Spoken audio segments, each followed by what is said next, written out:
ये आप एक काम करते हैं, थोड़ा जानते हैं कि इन्वेस्टर्स को अब क्या करना चाहिए। ट्रेडिंग की तो हमने बात कर ली। कंप्लीट सर्कल के मैनेजिंग पार्टनर और सीईओ गुरमीत चड्ढा जुड़ चुके हैं। गुरमीत जी, गुड मॉर्निंग। बहुत सवाल आ रहे हैं, क्या सब कुछ बेच के निकल जाएं एक बार के लिए? आपका क्या व्यू रहेगा? अनुज, हर करेक्शन में पेन होता है।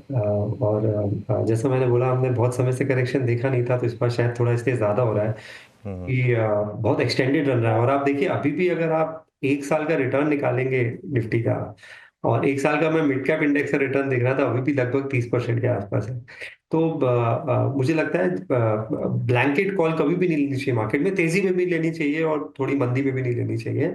एक चीज जो वॉच करना चाहिए इमीडिएट बेसिस पे, कि अगर आपका गोल नजदीक आ रहा है और आपके, मान लीजिए आपने, क्योंकि मैं हमेशा गोल बेस्ड इन्वेस्टिंग को बोलता हूँ, अगर आपका गोल नजदीक है, 2-3 महीने में है, तो आपको कुछ कॉल लेना चाहिए एक्चुअली। क्या, क्योंकि मार्केट शॉर्ट टर्म में क्या करेगा ये नहीं पता है, लेकिन अगर आपका गोल थोड़ा लॉन्ग टर्म है तो, और अगर आपके पास लिक्विडिटी है, तो ये वो टाइम होता है जब आप डिफरेंशिएट करते हैं, आप अल्फा जनरेट करते हैं, आप एक्सेस रिटर्न जनरेट करते हैं अगर ये पेन लेते हैं। और परफेक्ट टाइमिंग मुश्किल हो जाती है, क्योंकि हर करेक्शन के साथ करेज भी साथ साथ कम होता जाता है। जैसे जैसे करेक्शन बढ़ता है, शायद कैश आपके पास रह जाता है, करेज कम हो जाता है, तो थोड़ा उसमें बिहेवियर फाइनेंस भी है। तो थोड़ा सिलेक्टिव है, बट एक लर्निंग जो जो बाजार बार बार देता है, वो ये देता है कि अगर आपके वैल्यूएशन रिच है और अर्निंग अच्छा नहीं आएगा, तो चाहे आप लार्ज कैप हो, चाहे आप मार्की नेम हो, बाजार आपको जो है पनिश करेगा। और हमारी प्रॉब्लम सिर्फ एफआई आउटफ्लो की नहीं रही है। एफआई आउटफ्लो तो एक सिम्टम है, आउटपुट है। हमारी इंटरनल प्रॉब्लम वैल्यूएशन और पुअर अर्निंग्स की रही है। रोज लगभग एक एक्सीडेंट हुआ है, चाहे वो ब्रिटानिया हुआ हो कल, या उसके पहले एशियन पेंट्स हुआ हो, उसके पहले ऑटो स्टॉक्स पे हुआ हो, कंज्यूमर गुड्स में हुआ हो। तो बेसिकली अर्निंग्स वीक रही है, मार्केट हाई वैल्यूएशन पे है, और इस वजह से ये जो रिएक्शन देखने को आ रहा है वो ज्यादा आ रहा है। और वापस से थोड़ा सा स्टॉक पिकर्स मार्केट बनेगा जब वंस ये एफआई आउटफ्लो रिड्यूस होता है। ओके, मीनवाइल निफ्टी 23,700 के भी नीचे गया और बैंक निफ्टी ने फाइनली वो 51,000 की लक्ष्मण रेखा भी तोड़ी, उसके नीचे आया। तो अब क्लियर है कि मार्केट में बहुत प्रेशर, और मिड कैप में भी जो रिकवरी बन रही थी नहीं टिक पाई। 1:9 का एडवांस डिक्लाइन इस समय आ गया। अच्छा, एक पिक्चर दिखाता हूँ आपको जो मैं सुबह कह रहा था। आज सुबह सुबह जो जोमेटो ने ट्वीट किया, वो पिक्चर आएगी आपके स्क्रीन पर, और एक अच्छा जेस्चर था ये। गुरमीत, अब क्या व्यू रहेगा आपका इन दोनों स्टॉक्स पर? क्या इस मार्केट वीकनेस में ये एक स्पेस होगी जहां पर आप बाय करेंगे, या फिर अभी अवॉइड होगा ये? नहीं, हमने जोमेटो एक्यूमुलेट किया है अनुज। जब 220 230 आया था, हमारी एंट्री हम्म। पॉइंट अराउंड 150 के आसपास रही है। मुझे लगता है ये सीजन बहुत अच्छा रहेगा, स्पेशली जोमेटो के लिए, जो फेस्टिव सीजन है। उनका जो ब्लिंकिट है, उसमें मैं काफी बुलिश हूँ। मुझे लगता है वो एक ऐसा स्पेस है जहाँ अपॉर्चुनिटी बढ़ेगी। वो अच्छे इनिशिएटिव्स ले रहे हैं। आप देखिए, जो फूड वेस्ट हो जाता है कैंसिलेशन पे, उसका उन्होंने ऑक्शन एज एन इनिशिएटिव किया है। वो एक डिस्ट्रिक्ट ऐप कर रहे हैं फोकस बढ़ाने के लिए, जो डाइनिंग आउट और टिकटिंग बिजनेस है, जो हम आउट ऑफ होम कंजप्शन बोलते हैं, उसके लिए। मुझे ऐसा लगता है कि ब्लिंकिट का कंट्रीब्यूशन मार्जिन बढ़ेगा। वॉल्यूम ग्रोथ तो हो ही रही है। और इसमें यूजली क्या होता है, क्विक कॉमर्स और ई कॉमर्स स्पेस में विनर टेक्स ऑल होता है, इसलिए सब फंड रेज कर रहे हैं। कोई भी मार्केट शेयर अपना देना नहीं चाहता है। तो फूड डिलीवरी स्टडी है, ब्लिंकिट बहुत अच्छा करेगा, और आउट ऑफ होम कंजम्पशन, तो सारे पैरामीटर्स हैं। और अनुज, एक छोटा सा मिनी स्टिमुलस, अगले 30-40 दिन में करीबन 45 लाख वेडिंग्स हैं अगले 30-35 दिन में। तो कंजम्पशन एज अ स्पेस मुझे लगता है थोड़ा सा कम बैक करेगा। जनवरी के नंबर शायद उतने खराब ना हो जितना अभी बाजार को लग रहा है, बट थोड़ा सा डेफिनेटली एक एक थोड़ा सा, जो स्पेशली एफएमसीजी में जो कंज्यूमर स्टेपल्स हैं, वहां पे एक थोड़ा सा स्लो डाउन जरूर अर्बन में देखने को मिल रहा है। ओके, अभी Gurmeet, good afternoon, good morning, Virender this side. जैसे कि आपने कहा कि जनवरी के नंबर्स शायद जहां उतने ख़राब ना हो या फिर माइट भी अच्छे हों। मैं 3 पॉइंट्स पकड़े आपके, जहां पहले वैल्यूएशंस बहुत रिच नहीं थे, और जहां पे अब अर्निंग्स भी आपको ठीक ठाक लगी, या फिर अर्निंग्स आपको जनवरी में ठीक ठाक आने की एक्सपेक्टेशन है।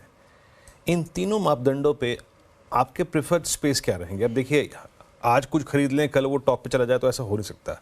बट हमको इस पूरे टेन्योर में, अक्टूबर, नवंबर, दिसंबर, जनवरी में जो बाय करना है पॉसिबली, आपके इन तीनों क्राइटेरिया के आधार पे वो क्या हो सकता है?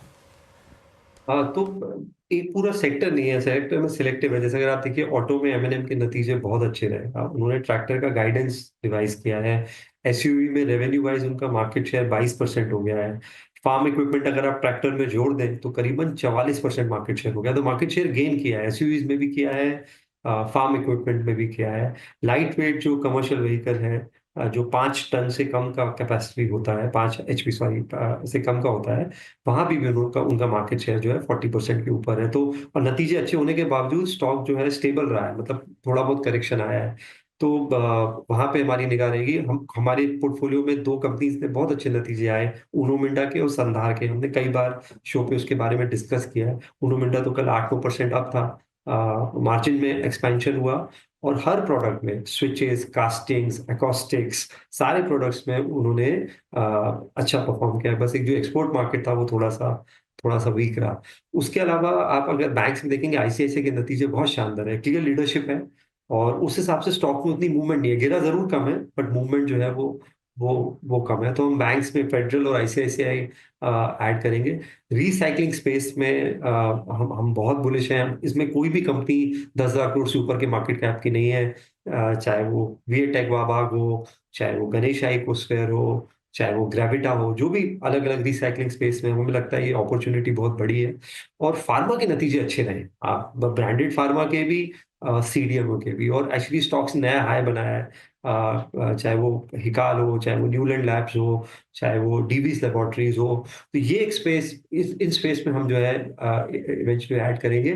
और जहां हमें लग रहा है करेक्शन ओवरसोल्ड लग रहा है हमें थोड़ा सा, जैसे रिलायंस में मुझे लगता है कि थोड़ा अनड्यू प्रेशर है रिलायंस और भारती पे कि स्टारलिंक आएगा, मार्केट शेयर अभी तक उन्होंने पूरा सिक्योरिटी प्रोटोकॉल का अप्लाई नहीं किया है, तो वो जब आएगा तब इम्पैक्ट होगा, बट बाजार पहले से रिएक्ट कर रहा है, तो मुझे लगता है वहां भी एक थोड़ी सी अपॉर्चुनिटी है।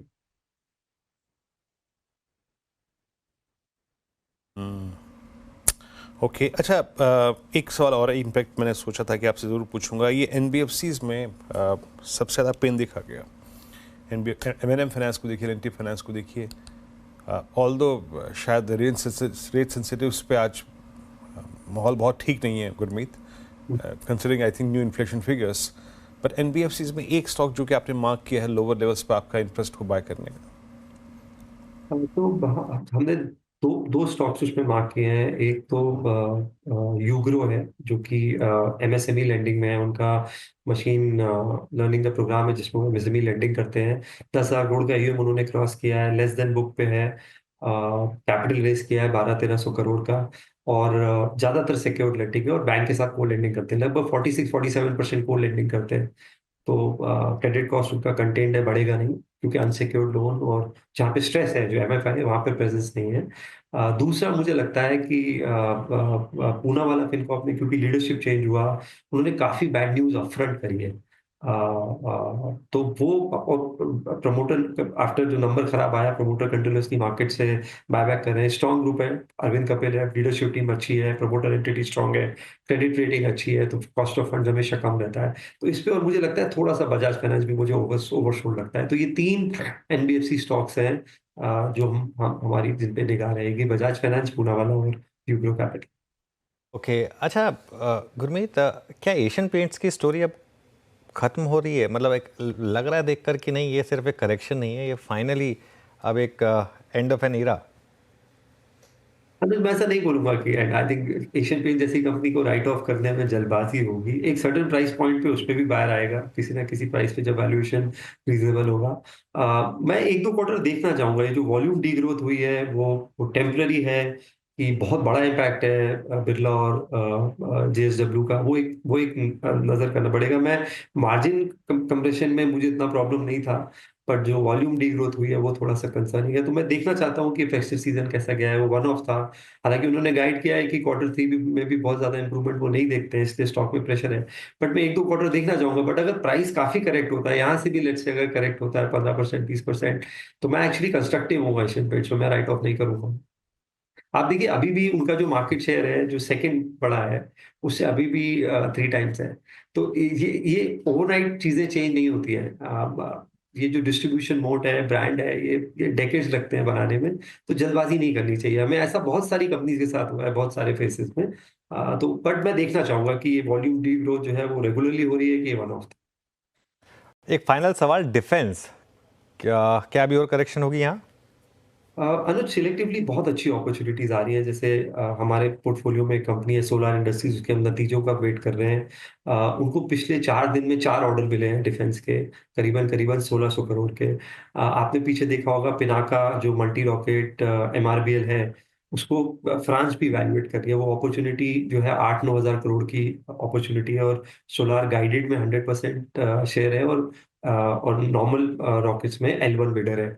तो वो एक ऑर्डर डिले हुआ है, तो उस पे आने का रहेगा। सिमिलरली HAL में थोड़ा सा डिले हुआ था कुछ कुछ ऑर्डर्स में जियोपॉलिटिकल की वजह से, बट मॉडल अच्छा है। स्टॉक में अच्छा करेक्शन आया है, 55-5600 से 4100 के आसपास है।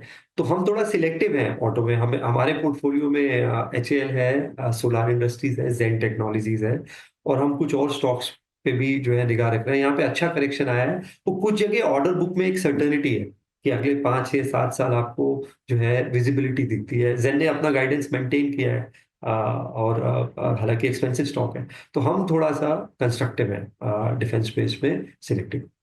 ओके गुरमीत, बहुत बहुत शुक्रिया आज हमारे साथ जुड़ने के लिए और इन सब टॉपिक्स पर बात करने के लिए। चलिए